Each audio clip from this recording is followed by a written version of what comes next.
Hello दोस्तों, सबसे पहले सबको जय श्री राम। तो कल भाई लीड्स टेस्ट मैच का तीसरा दिन समाप्त हो गया है इंडिया और इंग्लैंड के बीच। और अंत में भाई तीसरे दिन भी पता नहीं चला किसका पलड़ा भारी है। ये जो मैच है बिल्कुल बराबर झोली में गिरा हुआ है इंग्लैंड और इंडिया के। अब चौथे दिन के बाद ही पता लगेगा भाई किसका पलड़ा भारी है। अगर हम कल के दिन बात करें, बहुत कुछ घटा भाई। कल के दिन कभी इंग्लैंड आगे हो जाता, कभी इंडिया आगे हो जाता और एट द एंड दोनों बैलेंस ही हैं अभी भी तीसरे दिन में। अगर कल के हाईलाइट्स की बात करें भाई, यहाँ पर जसप्रीत बुमराह का प्रदर्शन रहा, लोन वॉरियर रहे।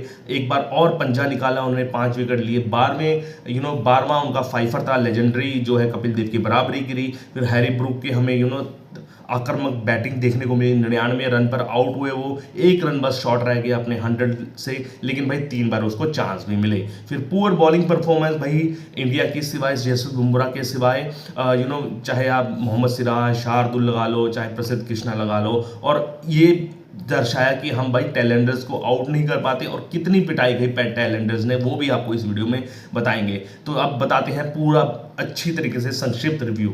तो 209 पर 3 आउट थे भाई दूसरे दिन पर इंग्लैंड। यहाँ पर लग रहा था कि भाई इंडिया वापसी करेगी और हुआ भी ऐसा ही। ओली पॉप जो बहुत अच्छा खेल रहे थे पहले दिन और दूसरे दिन मात्र 6 रन और बनाए, यानी कि 106 रन पर प्रसिद्ध कृष्णा के शिकार हो गए।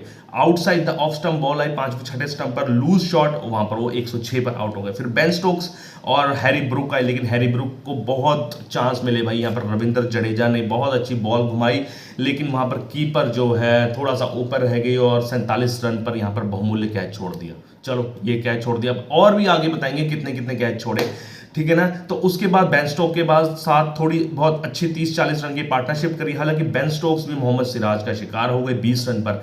लेकिन यहां पर क्या हो रहा था, यहाँ पर बैस बॉल हो रही थी। यहाँ पर छोड़ भी नहीं रहे थे कोई बल्लेबाज, चाहे ओली पोप हो चाहे आपके हैरी ब्रूक को, कड़े तेवर के तरीके से रन मार रहे थे, जिसकी वजह से पता ही नहीं लग रहा था भाई कब मैच फिसल रहा है हमारे हाथों से। बेन स्टोक भी आउट हो गए, लेकिन कोई असर ही नहीं था हैरी ब्रूक को, वही चौके छक्के। फिर क्रिस वोक्स आए, क्रिस वोक्स के साथ 73 रन की पार्टनरशिप कर डाली उन्होंने, 73 रन की पार्टनरशिप कर डाली, जिसमें से भाई 80 रन पर जब थे वो आपके हैरी ब्रूक बहुत अच्छी बॉल कराई आपके जसप्रीत बुमराह ने और कैच छोड़ दी वहां पर यशस्वी जायसवाल ने। ओ भाई 3-3 कैच छोड़ दी भाई इस इनिंग्स में, या फिर इस टेस्ट मैच में उसने यशस्वी जायसवाल ने। तो पता नहीं गार्डन में घूम रहा है क्या, समझ नहीं आ रहा भाई। इतनी प्रैक्टिस करते हो आप और इतनी इंपॉर्टेंट मैचेस में, अगर हम कुल टोटल देखें ना, इंडिया ने 6 कैच छोड़ दी भाई इंग्लैंड की। तो यहाँ से ऑब्वियसली अगर 6 कैच ले लेती तो जसप्रीत बुमराह के 7-8 विकेट हो जाती। चलो ये भी माना, लेकिन 99 में बहुत प्रसिद्ध कृष्णा ने एक बहुत लूज शॉट खेला और कैच आउट हो गए लेग साइड में। तो वहां पर थोड़ा सा शांति मिली कि भाई थोड़ा सा 19 रन ही एक्स्ट्रा बनाए हैं। फिर उसके बाद आप टेलेंडर आ जाओ, ब्रायडन कार्स और फिर क्रिस वोक्स की पार्टनरशिप हो गई 51 रन की, ठीक है ना। फिर उसके बाद आपकी जॉश टंग ने मार दिए 11 रन और एंड में आते आते मात्र 6 रन की लीड मिली इंडिया को। मात्र 6 रन की लीड मिली, जो 209 पर 3 थे। सोच रहे थे हम 70-50 रन की लीड मिलेगी, लेकिन वो सिर्फ 6 रन की होगी। ये सिर्फ हुआ बेसबॉल की टेक्निक से, जिस तरीके से कूटा इन्होंने ना, वनडे की तरह कूटा भाई इंडिया के बॉलर्स को। अगर हम बॉलिंग परफॉर्मेंस की बात करें तो यहाँ पर सिर्फ जसप्रीत बुमराह ही चमके भाई। 24 ओवर में 5 मेडन और 83 रन देकर 5 विकेट लिए। पांचवा उनका 12वां फाइफर है ये। और अगर देख लो ना, मोहम्मद सिराज की इकॉनमी देख लो, 4.5 की इकॉनमी। प्रसिद्ध कृष्णा चाहे 3 विकेट ले आओ, 6.5 की इकॉनमी भाई। और शार्दुल ठाकुर के बारे में तो क्या कहें यार, ये पिट्स एंड पीसेस वाले प्लेयर है भाई शार्दुल ठाकुर। बहुत निराश किया, मैं तो पहले ही बोल रहा हूँ कि नीतीश कुमार रेड्डी या वॉशिंगटन सुंदर को खिलाना चाहिए था। ना बंदा बैटिंग कर पाता ना बॉलिंग कर पाता। 6 ओवर में 38 रन दे दिए 6.3 की स्ट्राइक रेट से, इकॉनमी से। तो क्या करेगा भाई इसका, ठीक है ना। तो 6 रन की लीड थी। तो अब बैटिंग करने हैं इंडिया।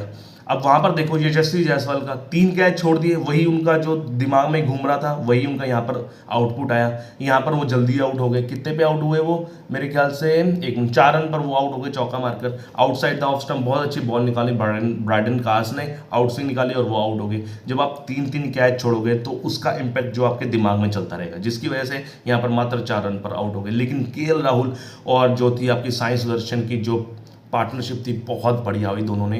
अगर वहां पर साई सुदर्शन आउट हो जाते तो बहुत बेकार इंपैक्ट पड़ता हमारी बैटिंग लाइनअप का। लेकिन साई सुदर्शन खड़े रहे, 30 का स्कोर मारा, लेकिन 30 के निजी स्कोर पर आउट हो गए वो ब्रेन स्टोक्स की गेंद पर।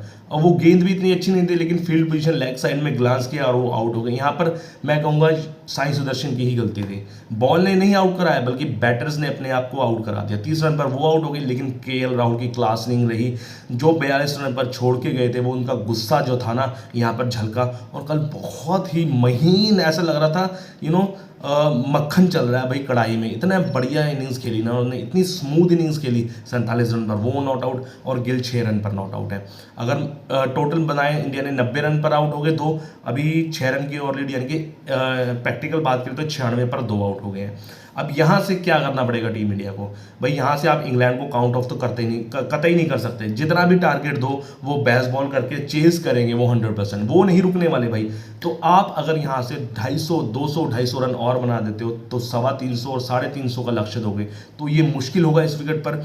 क्योंकि और मैं बॉलर को काउंट ही नहीं कर रहा भाई, जस्सी भाई अपना है और प्लस थोड़ा सा रविंद्र जडेजा अच्छी बॉल करा रहे हैं, टर्न भी हो रहा है और थोड़ा सा वियर एंड टेयर भी हो गया पिच में वियर एंड टेयर भी हो गया पिच में, जिसकी वजह से भाई ये 2 बॉलर्स हैं जो काउंट कर सकते हैं भाई इंडिया के लिए।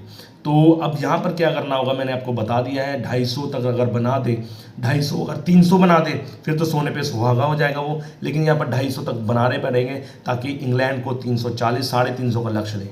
और इंग्लैंड माइंड यू हमेशा पीछा करेगा भाई इस लक्ष्य का, क्योंकि भाई क्या खेलता है इंग्लैंड, मजा आ जाता है उनकी बैटिंग देखकर। चाहे कैच जितने भी छोड़े हों लेकिन उनकी बैटिंग देखकर, बेस बॉल टेक्निक देखकर बहुत मजा आया। और इंडिया की पुअर बॉलिंग, पुअर फील्डिंग देखकर बहुत हताश हुए। अगर यहाँ पर फील्डिंग भी अच्छी हो जाती तो यहाँ पर इंडिया का पलड़ा बहुत ज़्यादा भारी हो जाना था।